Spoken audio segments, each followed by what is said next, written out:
कोलकाता से इस वक्त बड़ी खबर आ रही है कि टीएमसी रुकन असेंबली शोभन देव चट्टोपाध्याय ने इस्तीफा दे दिया है। भवानीपुर असेंबली हलके से इस्तीफा दिया गया है। जराये के हवाले से खबर आ रही है कि ममता बनर्जी भवानीपुर असेंबली सीट से चुनाव लड़ सकती है। कोलकाता से इस वक्त बड़ी खबर आ रही है कि टीएमसी रुकन असेंबली शोभन देव चट्टोपाध्याय ने इस्तीफा दे दिया है। भवानी पर असेंबली हलके से इस्तीफा दिया टीएमसी रुकन असेंबली शोभन देव चट्टोपाध्याय ने। अब जराये के हवाले से यह खबर आ रही है कि ममता बनर्जी खुद भवानीपुर असेंबली सीट से चुनाव लड़ सकती है।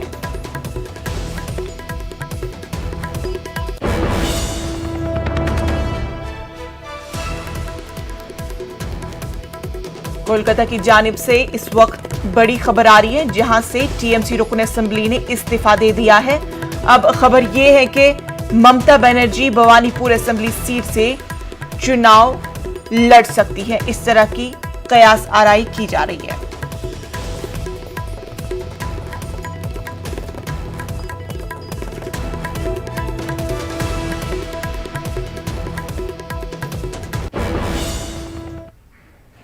वजीर-ए-आजम कोरोना को लेकर काफी संजीदा है और लगातार मीटिंग का दौर भी जारी है।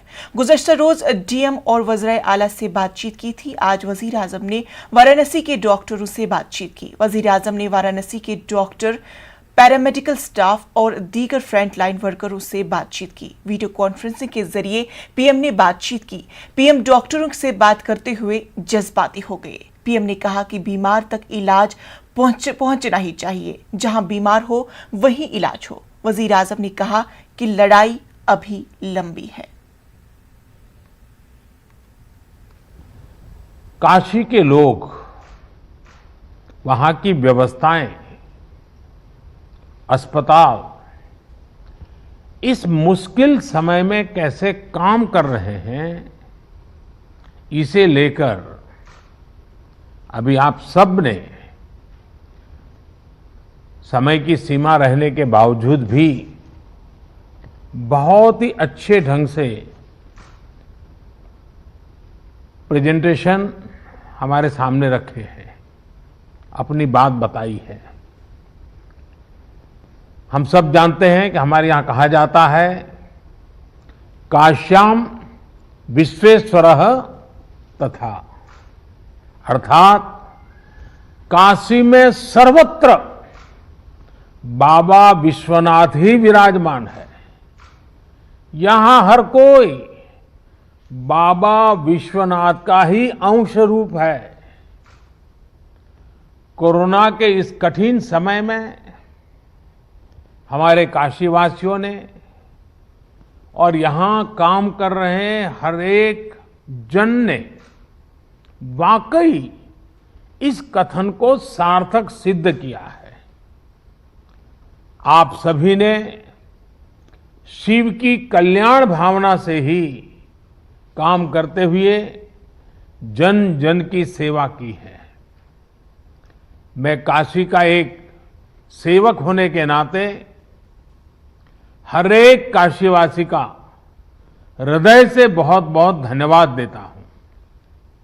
विशेष रूप से हमारे डॉक्टर्स ने, नर्सेस ने, technicians, ward boys, ambulance drivers, आप सभी ने जो काम किया है वो वाकई सराहनीय है।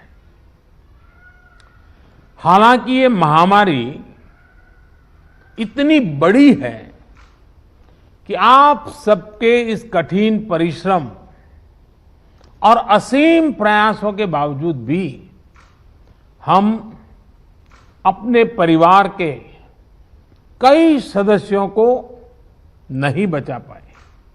इस वायरस ने हमारे कई अपनों को हमसे छीना है। मैं उन सभी लोगों को अपनी विनम्र श्रद्धांजलि देता हूं और उनके परिजनों के प्रति सांत्वना व्यक्त करता हूं। आलमी सेहत इदारे ने रेमडेसिविर को कोरोना के तरीके इलाज की फहरिस्त से हटा दिया है। इदारे ने इस हवाले से नई गाइडलाइंस जारी की है। रेमडेसिविर के हवाले से मनफी सिफारिशात आने के बाद इस दवा को प्री क्वालिफाई लिस्ट से हटा दिया है। आलमी सेहत इदारे की फहरिस्त से रेमडेसिविर की मुअत्तली इस इदारे के जरिए जारी करदा गाइडलाइंस पर अमल करने ममालिक को ये पैगाम दिया है कि वो मयारी तरीका इलाज में अब इस दवा का इस्तेमाल न करें। ख्याल रहे कि रेमडेसिविर का इस्तेमाल कोरोना के इलाज में बड़े पैमाने पर हो रहा था और साथ में इस ताल्लुक से काला बाजारी भी अरूज पर थी।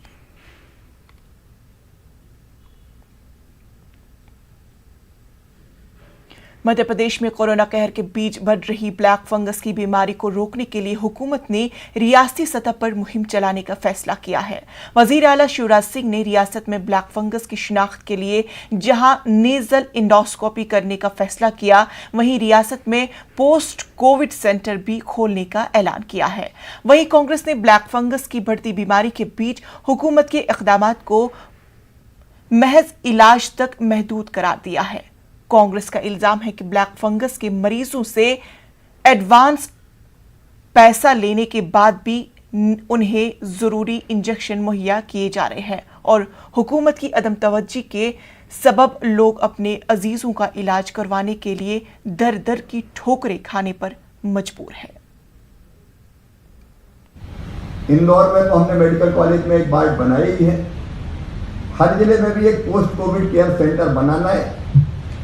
और अब तो हम ये तय कर लें कि इलाज के दौरान ही पेशेंट्स के शुगर लेवल क्या है, बाकी पैरामीटर्स क्या है। और ब्लैक फंगस की जांच बहुत आसान होती है, केवल नेजल इंडोस्कोपी करनी होती है। छोटा सा इंस्ट्रूमेंट आता है।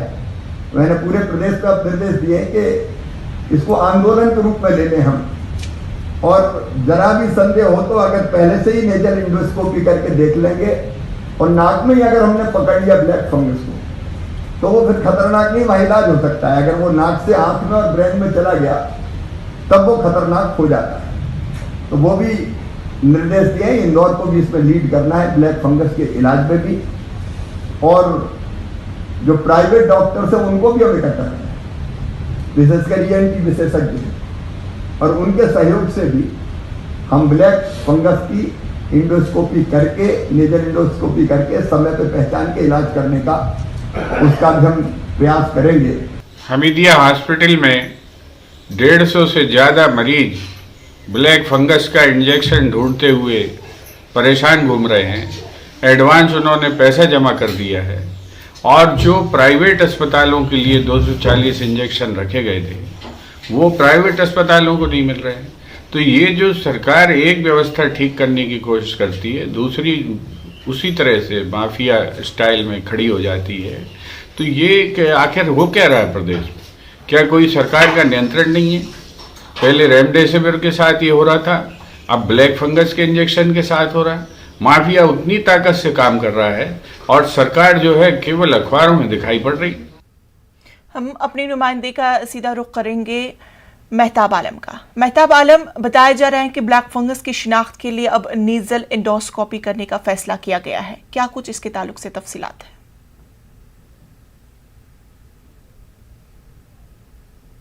इंशा मध्य प्रदेश हुकूमत ने ब्लैक फंगस को रोकने के लिए पूरे स्टेट में एक मुहिम चलाने का फैसला किया और इसके साथ ये भी फैसला किया कि नेजल इंडोस्कोपी से जो है इसके मरीजों की जो है तशखीस की जाएगी, शनाख्त हो जाएगी। और हुकूमत ये चाहती है कि इसको हर महाज पर रोका जाए और ब्लैक फंगस के मरीज इसके आगे बढ़ने न पाए। लेकिन यहाँ पे सवाल जो है ब्लैक फंगस जो है जो बीमारी वो उसके सिम्टम क्या है, उसका इलाज क्या है, और इसके साथ साथ रेमडेसिविर इंजेक्शन को लेकर WHO ने जिस तरह से गाइडलाइन जारी की है और उसके यूज पर जो है पाबंदी लगा दी है, उस पर बातचीत करने के लिए हमारे साथ जो है मुमताज डॉक्टर सैयद उमैर साहब मौजूद है। हम जानते हैं कि यहाँ पर ब्लैक फंगस इस वक्त बड़ा मशहूर चल रहा है, तो उसके बारे में जानना चाहेंगे कि हुकूमत ने कहा कि जो है इसको नेजल इंडोस्कोपी से इसका जो है शनाख्त की जाएगी, क्या है?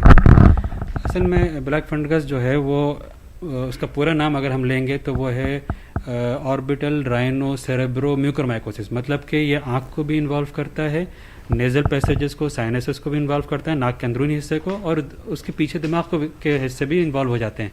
तो सबसे पहले इसकी तशखीस जो है नेज़ल एंडोस्कोपी से ही की जाती है। जब नाक के अंदर दूरबीन से इसको अगर पाया जाता है कि वहाँ फंगस की ग्रोथ हो रही है तो वो एक तशखीस वहाँ से हो जाती है और इसका इलाज जल्द से जल्द शुरू करा जा सकता है।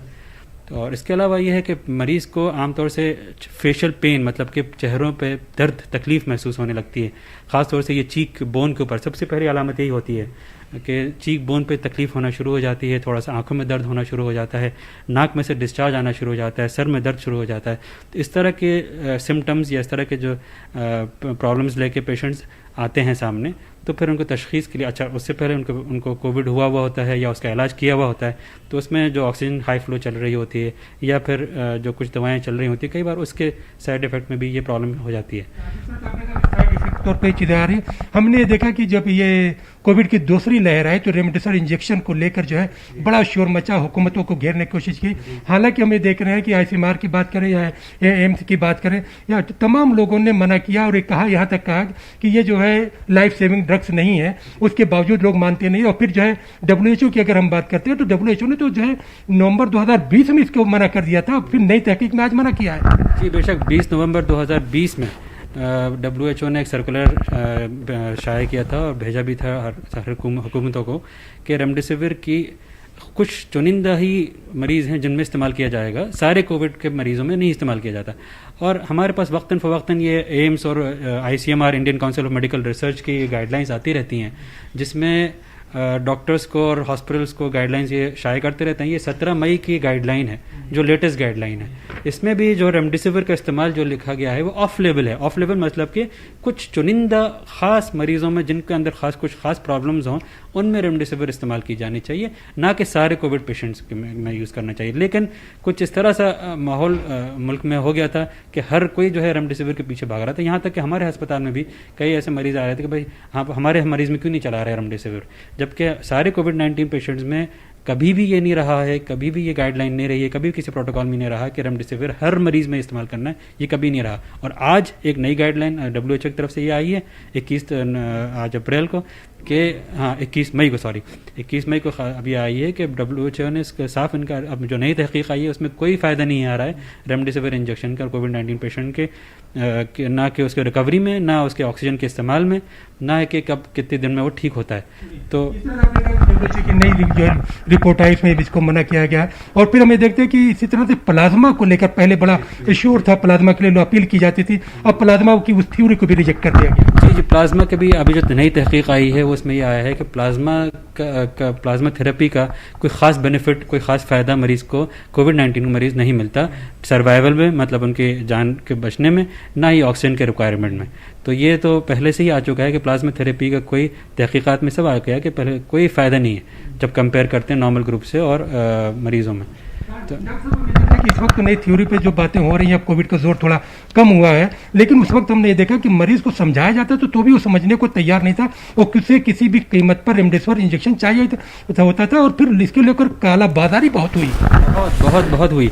जो इंजेक्शन समझ लीजिए 1600 या 2000 रुपये का इंजेक्शन था, वो 25 हज़ार रुपये, 30 हज़ार रुपये में बिक रहा था, जबकि कोई ख़ास ऐसी उसकी ज़रूरत थी भी नहीं।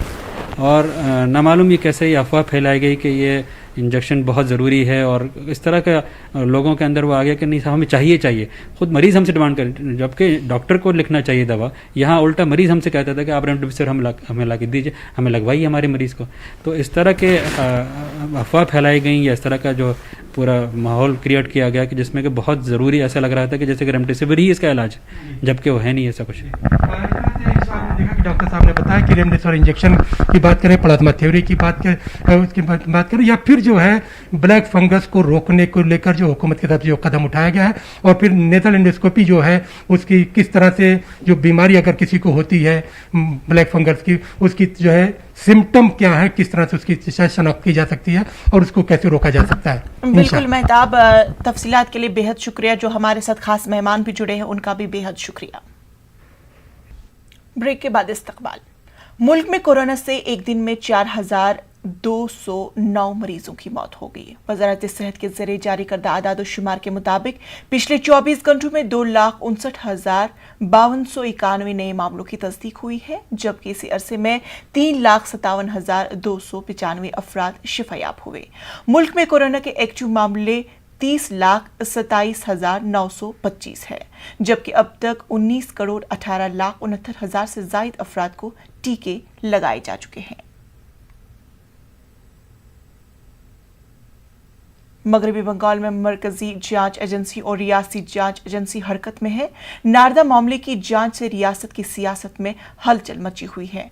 वहीं से आईडीपी हरकत में आ गई है। उसने बीजेपी रुकन पार्लियामान को पूछताछ के लिए तलब किया है।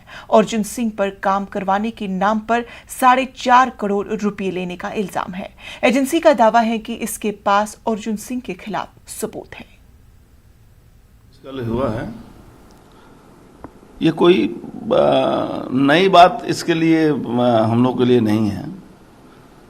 इस केस में बैरकपुर डीडी डिपार्टमेंट बहुत बार नोटिस किया है और इस केस में सुप्रीम कोर्ट ने मुझे रिलीफ दिया हुआ है। उसके बावजूद भी ममता बनर्जी जी के इंस्ट्रक्शन से सब हो रहा है कि बंगाल के अंदर भारतीय जनता पार्टी के जो सो कॉल्ड नेता हैं उनके खिलाफ इस तरह के मामले आते रहेंगे और इसके लिए हमें तैयार भी। कलकत्ता हाईकोर्ट से टीएमसी के गिरफ्तार लीडरों को राहत नहीं मिली है। अदालत ने उन्हें पेश की जमानत देने से इनकार कर दिया है। ये मामला अब बड़ी बेंच के सुपुर्द किया जाएगा, यानी अब इन सभी लीडरों को तब तक घरों में ही नजरबंद रहना होगा। जमानत की अर्जी पर समाअत करने वाले बेंच में एक जज बैनर्जी उभूरी जमानत देने के हक में थे, जबकि कारगुजार राजेश भद्दलगर में नजरबंद करने का हुक्म था। मध्य प्रदेश के जबलपुर में मॉब लिंचिंग का मामला सामने आया है। कुछ हिंदू इंतहा पसंदों ने एक मुस्लिम दुकानदार पर बदतमीजी का इल्जाम आयद करते हुए इसकी बेरहमी के साथ पिटाई कर दी। इल्जाम था कि खातून के साथ बदतमीजी का, लेकिन वही खातून ने अपने बयान में किसी बदतमीजी से इनकार कर दिया। पुलिस ने इन गुंडों के खिलाफ कार्रवाई करने के बजाय दुकानदार के खिलाफ ही लॉकडाउन की गाइडलाइंस पर अमल न करने पर मामला दर्ज कर लिया है। से खुली हुई थी और मैं अपने मोबाइल का रिचार्ज कराने के लिए गई थी, क्योंकि रिचार्ज ख़त्म हो गया था। तो वहाँ पर अचानक भीड़ आ गई और लोग बोलने लगे कि आप लोग क्या कर रहे हैं। और मैम ऐसा हमारे साथ कुछ भी नहीं हुआ है। और वहाँ फिर पुलिस आ गई, फिर हम लोग को थाने ले आई। कोई गलत काम तो नहीं हुआ आपके साथ? नहीं, मैं उनके ऊपर कोई भी कार्रवाई नहीं करना चाहती हूँ। कोरोना वबा के कहर से पैदा हुए हालात में जहां मरीज दवा, अस्पताल, ऑक्सीजन और इंजेक्शन जैसी जरूरी तिबी सहूलियात के लिए परेशान हैं, वहीं कुछ मुनाफाखोर जरूरतमंद लोगों की मजबूरी का फायदा उठाने की कोशिश कर रहे हैं। इलाज में अस्पताल होने वाली जरूरी तबी साजो सामान की कालाबाजारी कर रहे हैं। ऐसा ही एक मामला मेरठ में ही सामने आया, जहां लिसाडी गेट थाने इलाके के बंगर नगर में एक गैर कानूनी फैक्ट्री का इंकिशाफ हुआ, जहां ऑक्सीजन सिलेंडर में इस्तेमाल होने वाले फ्लूमीटर तैयार करके ऊंची कीमत पर बाजार में सप्लाई करने की तैयारी चल रही थी। इस मामले की खुफिया जानकारी हासिल होने के बाद क्राइम ब्रांच ने छापा मारकर गिरोह के सरगुना इमरान और उसके 6 साथियों को गिरफ्तार किया और फैक्ट्री से बड़ी तादाद में फ्लूमीटर तैयार करने का साजो सामान बरामद किया गया। क्राइम ब्रांच अब इस मामले में मुलजमीन से पूछताछ करके फ्लूमीटर के खरीदार और मकामी थाना पुलिस के रोल की भी तफ्तीश कर रही है। इमरान कब से बना रहे थे? मैं भी 8-10 दिन से बना रहा हूँ। 8-10 दिन से। कितने का बेच रहे थे मार्केट में? मात्र 1000 है जी? 1000 1000 का। कितने का बेच रहे? 1000 रुपये। पड़ता कितने का है ये 900 रुपये के लगभग का है। 9 से क्या टाइम बस 100 रुपये बचते एक पे। 100 क्या चीज़ बोलते क्या है? अभी तो यही लोकल में था। कहते क्या है? किलोमीटर कहाँ जाता था तुम्हारा माल? अभी तो लोकल में ही था, किसी को 2 दे दिए 4। देखिए, थाना लिसाड़ी गेट की बुनकर नगर कॉलोनी का मैटर है। जानकारी मिली थी कि उसमें कुछ लोगों के द्वारा जो है कुछ नकली कुछ इंस्ट्रूमेंट्स बनाए जा रहे हैं, ब्लैक मार्केटिंग करी जा रही है। इस सूचना पर पुलिस गई थी, मेरे संज्ञान में भी लाए थे। लेकिन जब इसमें हम लोगों ने जांच पड़ताल करी तो जानकारी मिली कि ये कुछ गैस वेल्डिंग का काम करने वाले, कुछ स्क्रैप का काम करने वाले कुछ लोग कुछ अलग अलग पार्ट्स को मिला करके ऑक्सीजन का फ्लो मीटर जिसकी इसमें मार्केट में डिमांड है उनको असेंबल करके बना रहे हैं और उसको ज़रूरत के आधार पर उसको जो है मार्केट में देते हैं। और अभी हाल में उन्होंने कार्य शुरू किया है। जो प्रथम दृष्टया पड़ताल करने के बाद जानकारी हुई है कि इसमें पुलिस के द्वारा हस्तक्षेपी है। मुल्क जहां एक तरफ कोविड से जंग लड़ रहा है और इसी जंग में डॉक्टर और नर्स दिन रात एक करके कोविड के मरीजों का इलाज कर रहे हैं, वहीं दूसरी जान मध्य प्रदेश में नर्सों के साथ बदसलूकी का मामला भी सामने आया। मामला है एयर हेल्थ थाने का। ड्यूटी पर जाने के लिए नर्स मंत्रालय के महकमे सेहत में पहुंची थी, जहां उनके साथ बदसलूकी का मामला पेश आया। एयर हेल्थ थाने का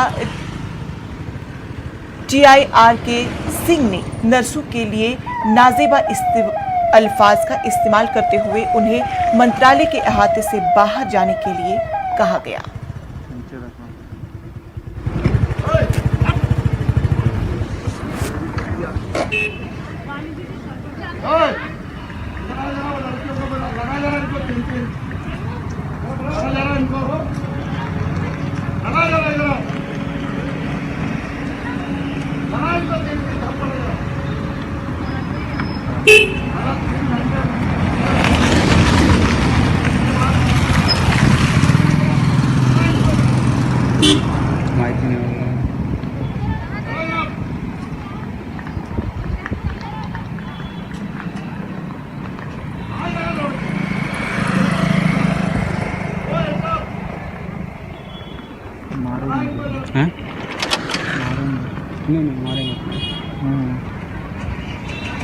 मैं रतलाम डिस्ट्रिक्ट से अभी GMC से ड्यूटी करके आ रही हूँ कोविड की। अच्छा। और यहाँ पर मेरे को श्योपुर मिला तो मैंने सोचा कि मेरा होम टाउन या मेरे को आउटसाइड के डिस्ट्रिक्ट कोई मिल जाएगा, इसलिए मैं यहाँ आई थी। और इन लोगों का व्यवहार देखो, इनको लाठी मारो, इनको ये करो, इनको चाटे लगा। हमने कोई क्या बोला इनने? जूते का भी कुछ बोल रहे थे। हाँ, ये बोल रहे थे इनको लगाओ। कहाँ से पढ़ के आई है, कहाँ से क्या बोला था इन्होंने?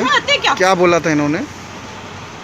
आप क्या बोला था उन्होंने, बताइए। कहाँ से पढ़ के आई है, कहाँ से उठ के आई है, कोई बात होती है? हमारा भी कोई स्टेटस है, हम अपने हक के लिए लड़ रहे, किसी से भीख नहीं मांग रहे।